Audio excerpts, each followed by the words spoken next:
السلام علیکم ویورز، بڑی خبر کے ساتھ آپ کی خدمت میں حاضر ہوں۔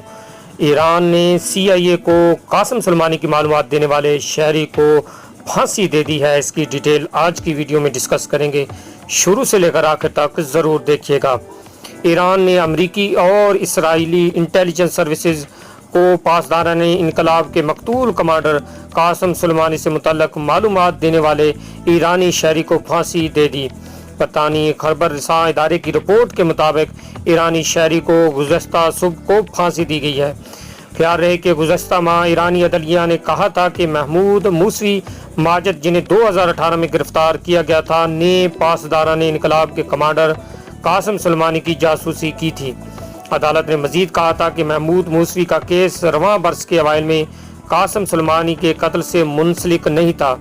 ایرانی عدلیہ کے ترجمہ غلام حسین اسماعیلی نے پریس کانفرنس کرتے ہوئے کہا ہے کہ پیر کو الصبح امریکہ اور اسرائیل کے لیے جاسوسی کرنے والے ایرانی شہری کو پھانسی دے دی گئی ہے۔ انہوں نے کہا ہے کہ محمود موسوی ماجد پاسداران انقلاب کی القدس فورس کے اندر امریکہ کے لیے جاسوسی کر رہا تھا اور مختلف ادوار میں کچھ فوجی کمانڈروں، خاص طور پر جنرل قاسم سلیمانی کی سرگرمیوں اور اس کے ٹھکانوں سے دشمنوں کو مطلع کیا تھا۔ تو تازہ ترین اپڈیٹ آپ کو دیتا چلوں، ایران نے CIA کو قاسم سلیمانی کی معلومات دینے والے شہری کو پھانسی دے دی ہے۔ لیٹسٹ اپڈیٹ آپ نے سنی ہے، امید کرتا ہوں آپ کو پسند ہے۔ سپر لائف پلس کو سبسکرائب کرنا نہ بھولیے گا۔ اللہ حافظ۔